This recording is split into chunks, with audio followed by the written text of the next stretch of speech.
ये 3 नंबर चुरंगी है हाजी याहिया YBC पुलाव। तो आइए चलते हैं और देखते हैं इधर क्या जायका है। ये हैं गुड्डू भाई जो कि याहिया बिरयानी के ऊपर ठेला चलाते हैं। अब इधर से बिरयानी खाई है हमने। और ये शाबान भाई हैं शाफेसल नंबर 3 मेन चुरंगी पे खड़े होते हैं। गुड्डू भाई ज़रा दिखाने। ये पतीला है, एक बीफ का है, एक चिकन का है।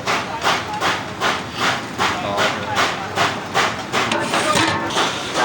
चिकन जो है ना वो 150 रुपये पाव है, और बीफ जो है वो पुलाव या बिरयानी है वो 200 रुपये पाव। बंदे को देख लें आप, ये गुड्डू भाई हैं मेन 3 नंबर चुरंगी पे।